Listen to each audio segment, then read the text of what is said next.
Assalamu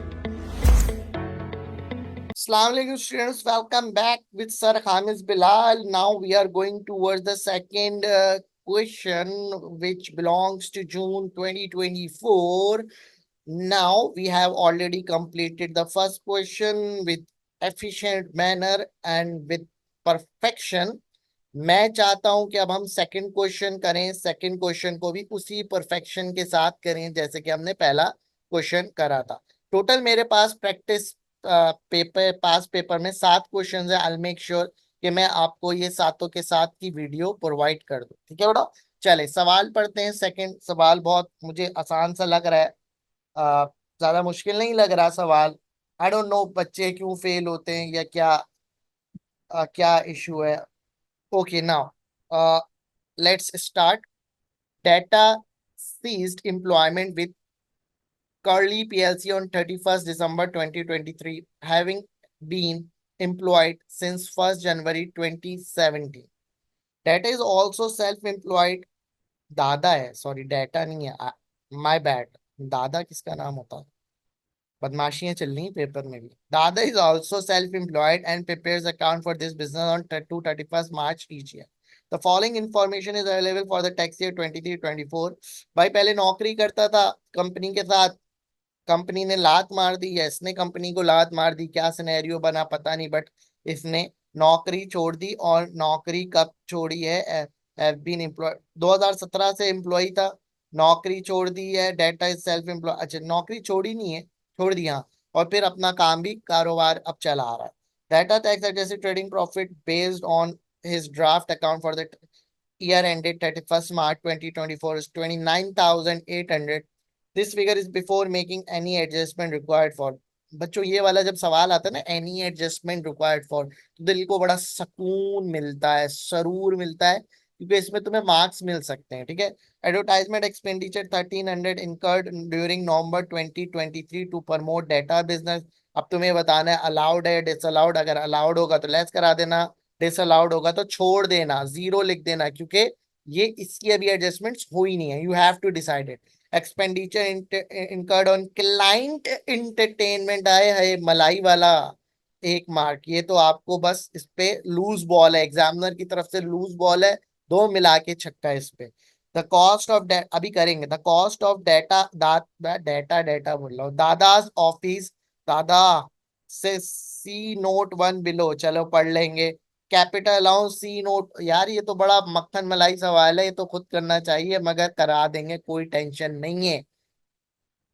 कहता है note 1, दादा runs his business using one of the 6 room in his private house as an office. The total running cost of the house for the year ended 31st March 2024 was 2,400. No deduction has been made for the cost of office in calculating the profit. बोल रहा है 6 room में से एक room वो अपना क्या करता था, ऑफिस यूज के लिए ही करता था। टोटल रेंट इतना है, रनिंग कॉस्ट इतनी है, एक की रनिंग कॉस्ट, एक रूम की रनिंग कॉस्ट निकाल लेना, बड़ा मक्खन सवाल। Capital allowance tax return down value of both the main pool and special rate pool are as follow. Nil है दोनों की।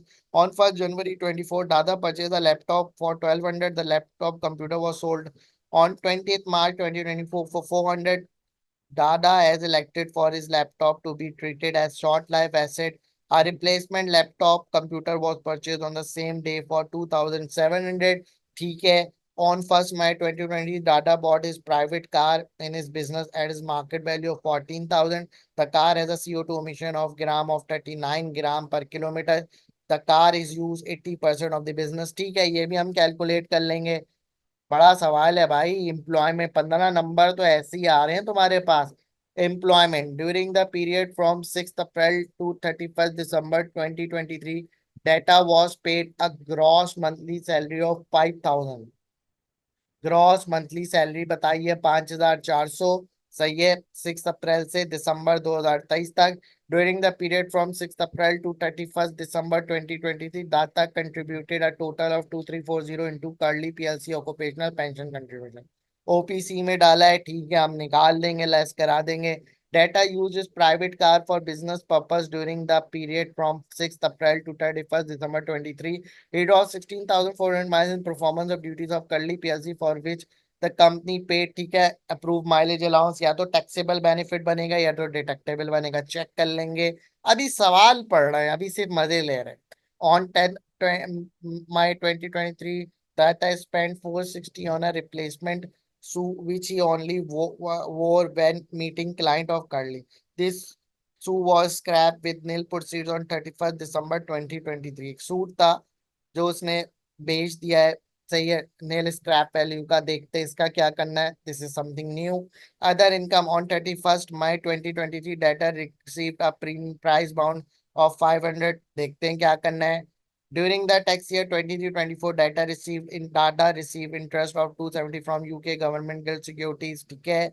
ऑन 30th November 2023, डाटा नहीं दादा received interest of 1030 on the maturity of saving certificate from NIC। इसका भी देख लेंगे क्या करना है।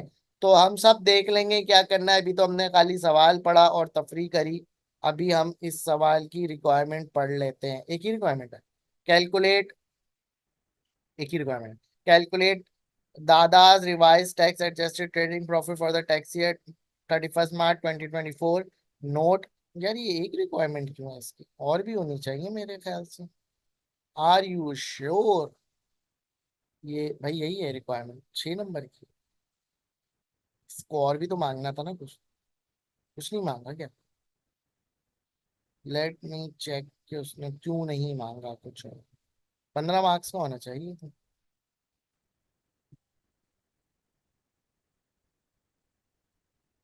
चलो नहीं मांगा, नहीं मांगा, क्या करें, नहीं मांग रहा। लड़ तो नहीं सकते ना उससे, क्यों नहीं मांग रहा।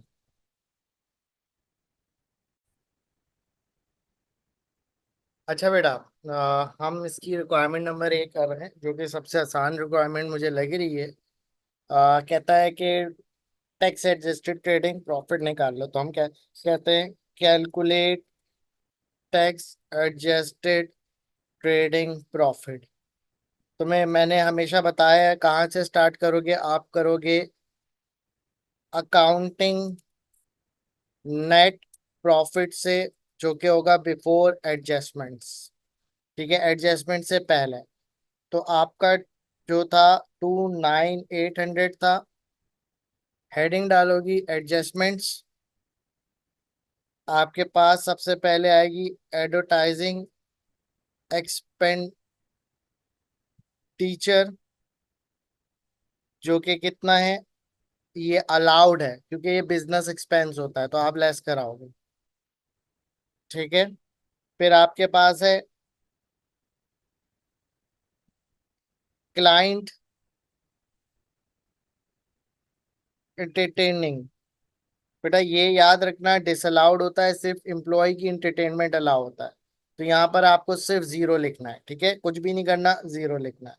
आगे वो बोलता है ऑफिस कॉस्ट। ऑफिस कॉस्ट में उसने क्या बोला था कि आपके पास जो है वो 29,000, कितना है, 2400 का है, ठीक है। इस ये पूरे 6 रूम्स का है, तो आपको सिर्फ एक रूम का चाहिए।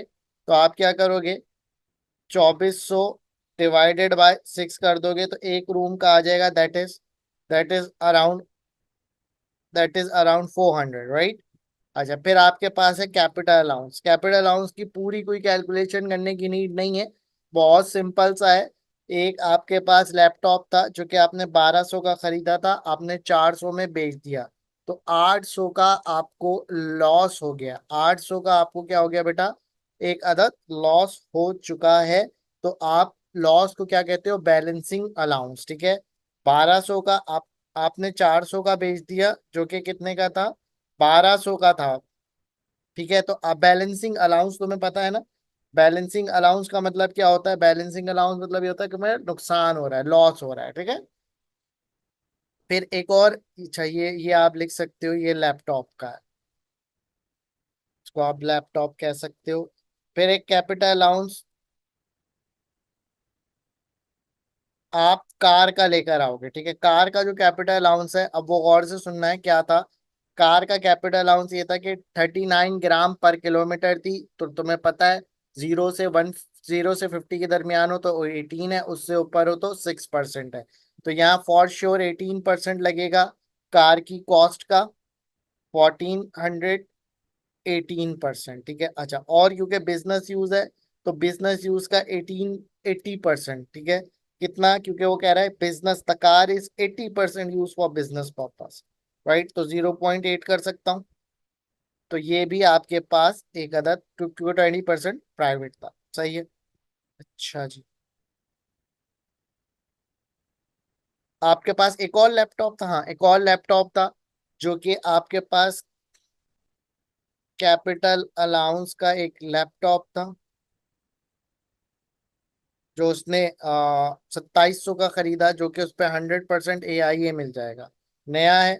अच्छा, अब इसकी तुम वर्किंग अलग से भी कर सकते थे, यहाँ पर साथ भी कर सकते हो। It's totally up to you, I have no issues, ठीक है। अलग से इसको कहीं यहाँ कर सकते हो, कैपिटल अलाउंस को। लेट सपोज मुझे अच्छा नहीं लग रहा है ये सब, तो मैंने क्या करा, मैंने करा कैपिटल अलाउंस यहाँ डाला, वर्किंग नोट 1 डाला, सही है। और मैंने इस कैपिटल अलाउंस के अदद को एडअप कर दिया, तो मेरे पास ये कैपिटल अलाउंस आ गया। मैंने क्या करा, कैपिटल अलाउंस, कैपिटल अलाउंस को मैंने ये किया, मैंने करा नोट 1 डाला या वर्किंग 1 डाल दी, वर्किंग 1 को रेफरेंस में डाला, कनेक्टिविटी क्रिएट करी, और मेरे पास यहाँ पर मैंने एक अदद एग्जामिनर को अच्छी प्रेजेंटेशन के साथ काम करके दिखा दिया, सही है बेटा।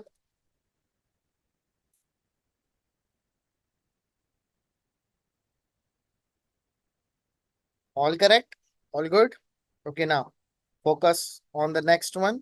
अच्छा, ये हमारे सारा चीजें हो चुकी हैं, अब हमें इसमें कुछ और चीज नहीं करनी। तो जब हमें और कुछ नहीं करना तो हमें बस इसको सम अप कर देना है, okay. That is your answer of tax adjusted trading profit, tax adjusted trading profit. देखो बेटा कितना सिंपल था, 6 मार्क्स लेना। अब 6 मार्क्स किस तरीके से अलॉट हुए होंगे, 1 2 3, सही है। और इसके 2 मार्क्स और एक प्रेजेंटेशन के मार्क्स, ठीक है। तो इस तरीके से तुम चीजों को लेके अपने पास चल सकते हो, ठीक है। ये 4 मार्क्स के ये हो जाएंगे, 1 2 3, सही है। और ये 1 मार्क्स प्रेजेंटेशन का और 2 ये होगा। क्लियर हो गई बात। तो बहुत सिंपल सा था, कोई इसमें रॉकेट साइंस नहीं थी। अब नेक्स्ट करेंगे तो हमें इसका पार्ट बी मिल जाएगा। अच्छा, पार्ट बी में कहता है calculate datas taxable income for the tax year 23-24। Taxable income हमें कैलकुलेट करनी है। हमने ट्रेडिंग इनकम तो ऑलरेडी कैलकुलेट कर ली है, अब हम एम्प्लॉयमेंट इनकम कैलकुलेट करेंगे, फिर बाद में सबको लिंक करा देंगे, ठीक है। तो पार्ट बी में हमें क्या करना है, कैलकुलेट टैक्सेबल इनकम, ठीक है बेटा। तो अब सब सेल्फ एम्प्लॉयमेंट इनकम तो हमने कैलकुलेट कर लिया, अब हम एम्प्लॉयमेंट इनकम कैलकुलेट करने जा रहे हैं। एम्प्लॉयमेंट इनकम में सबसे पहले मेरे पास आ रहा है ग्रॉस सैलरी आ रहा है, ठीक है। तो सैलरी लिख दूंगा, बट सैलरी कितने मंथ्स की आ रही ये चेक करना पड़ेगा। 2340, सॉरी 5400। अप्रैल मई जून जुलाई अगस्त सितंबर अक्टूबर नवंबर दिसंबर, तो 9 मंथ्स की मेरे पास सैलरी जनरेट होगी। 9 मंथ्स की मेरे पास सैलरी जनरेट होगी, यस और नो, ठीक है। फिर मेरे पास आता है during the period from 6 April to 31 December data contributed total 2340 into occupational. तो ऑक्यूपेशनल जो होती है वो एम्प्लॉय की अलाउड एक्सपेंस होती है, अलाउड एक्सपेंस होती है, मतलब आप लेस करा सकते हो 9 मंथ से, ठीक है। तो यहाँ पर मैं इसकी वर्किंग शो कर देता हूँ ताकि आपको आसानी होती चली जाए समझने में। अच्छा, फिर वो कहता है दादा you data use his private car for the business purpose during the period from 6th April to 31st December. He drove 16,000 miles. तो अप्रूव्ड माइलेज अलाउंस। अच्छा, ये इसकी एक छोटी सी मैं वर्किंग कर लेता हूँ ताकि मुझे आसानी हो जाए आपको समझाने में, ठीक है। अच्छा, आपके पास आपको एम्प्लॉयर ने कितना पेड किया था, एम्प्लॉयर ने पे किया था आपको 0.3 पेंस 16,400 माइल्स के। तो टोटल एम्प्लॉयर ने आपको पे किया था इतना। HMRC AMA, HMRC कहता है कि पहले 10,000 माइल्स तक आपको 0.45 पेंस अलाउड है। फिर एक्स्ट्रा जो भी बनते हैं उस पर आपको 0.25 पेंस। ठीक है, अब इन दोनों को आप एडअप कर लो। तो ये मेरे पास बनते हैं भाई इतने। HMRC ने कहा था 6100 पे करो, बट आपने कम पे करे, बट आपने कम पे कर दिए। ठीक है, तो ये आप अलाउड एक्सपेंस बन जाएगा। अब ये आपका अलाउड एक्सपेंस बन जाएगा, राइट। Allowed expense. ठीक है, क्लियर हुई बात? थोड़ा बात क्लियर हुई या नहीं हुई? अभी बता दो बात क्लियर हुई या नहीं हुई है।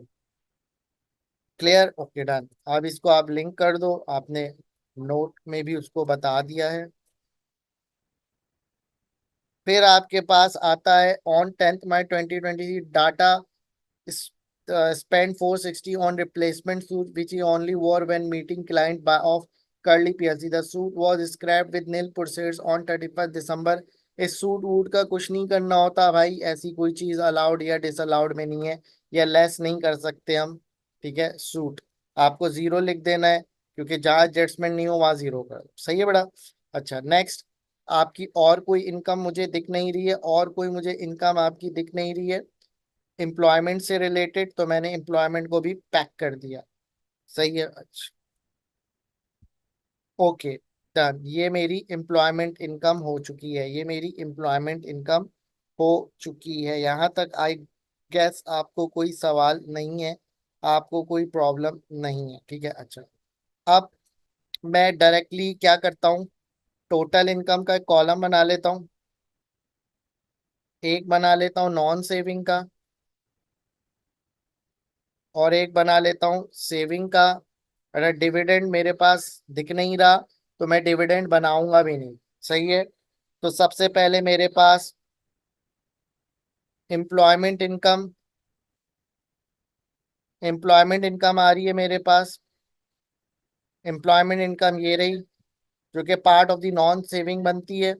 फिर मेरे पास सेल्फ एम्प्लॉयमेंट इनकम है, जो कि मैं प्रीवियसली मुझे पता है क्या थी, मैं जाके चेक कर सकता हूँ, 22,584। ठीक है, अच्छा मेरे पास प्राइस, अच्छा अब मैं यहाँ पर अदर इनकम में ये जो प्राइस बॉन्ड वगैरह होती हैं इसको चेक कर लेता हूँ क्या है। पहले हम इंटरेस्ट इनकम चेक कर लेते हैं, इंटरेस्ट इनकम में ही आती है ये सब प्राइस बॉन्ड वगैरह। ठीक है, price bond is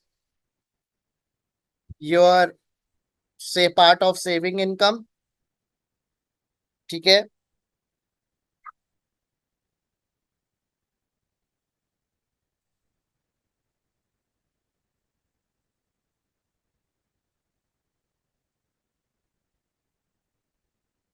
price bond is a part of saving income. ठीक है, फिर आपके पास गवर्नमेंट गिल्ड्स हैं। अच्छा गवर्नमेंट गिल्ड्स याद रख लेना, जो गवर्नमेंट, अच्छा ये काटना है, काटना है बेटा। प्राइस बॉन्ड सेविंग इनकम, ये काटना है, यहाँ से स्टार्ट करना है बेटा। प्राइस बॉन्ड आपका एग्जाम्प्ट होती है, तो आपको लिखने की जरूरत नहीं है, इट्स एग्जाम्प्ट इनकम, राइट। बस जीरो लिख देना। या हम एक काम कर सकते हैं, हम एक काम कर लेते हैं, इंटरेस्ट इनकम की भी वर्किंग कर लेते हैं। हम इंटरेस्ट इनकम की भी वर्किंग कर लेते हैं, यहाँ कहीं कर लेते हैं इंटरेस्ट इनकम। ठीक है बेटा, आपका प्राइस बॉन्ड आपका एग्जाम्प्ट है, तो मैं जीरो लिख दूंगा। ठीक है बेटा, क्लियर हो गई बात। अच्छा वो कहता है गिल्ड्स,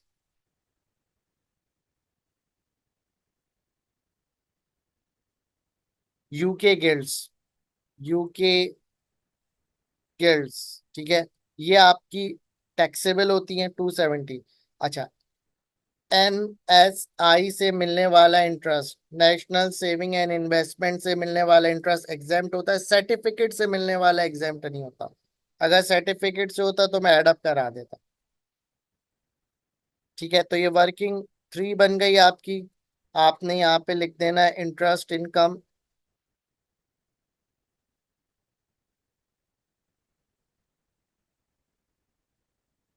जी आपने इंटरेस्ट इनकम शो करा,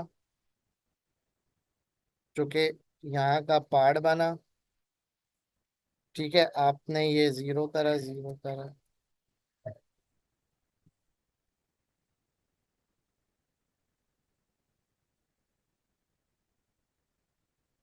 ये आपकी टोटल इनकम है। ठीक है बेटा, आई गेस आपको यहाँ तक कोई मसला नहीं आ रहा, कोई प्रॉब्लम? हमने एम्प्लॉयमेंट, ये हमने एडअप सही नहीं किया? सही किया? हाँ सही किया, सही, परफेक्ट। कोई सवाल है तो पूछ लो।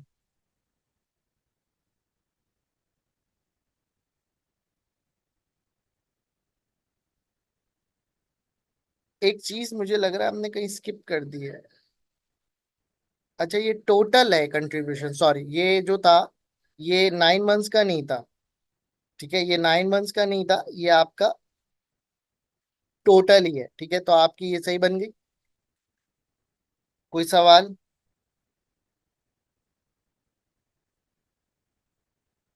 Take your time.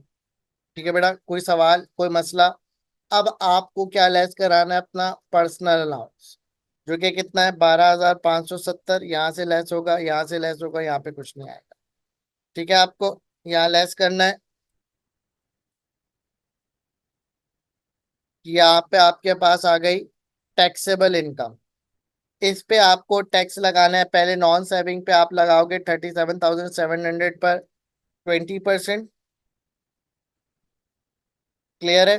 ठीक है, अब एक्स्ट्रा जो जाएगा वो 40% पर जाएगा। अच्छा, क्योंकि आप हायर रेट टैक्स पेयर हो, तो 270 पर। अच्छा, इसने मांगा क्या है वैसे आपसे? बस टैक्सेबल इनकम मांगी है। अच्छा, अगर कैलकुलेट करना चाहो तो कर लो। पहले 500 पर 0% लगेगा, क्योंकि आप हायर रेट टैक्स पेयर, ये मांगा नहीं है। Just for the practice purpose मैं आपको सॉल्व करवा रहा हूँ। ठीक है बेटा, ये सॉल्व हो गया। Basically this is your answer. This is your answer which you need to tell the examiner. Otherwise मैंने आपको आगे भी कैलकुलेट करवा दिया है। यहाँ आप इसको बोल सकते हो नॉन सेविंग, नॉन सेविंग और सेविंग, एग्जामिनर को बता दो। अच्छा, अब सी मेरे ख्याल से थ्योरेटिकल है। State two advantages for an employer if their employer at payroll, the tax benefit provided to the employee. हमें दो बेनिफिट बताने हैं। हमें दो बेनिफिट बताने हैं कि क्या बेनिफिट होते हैं अगर हम पेरोल उसका चलाएंगे।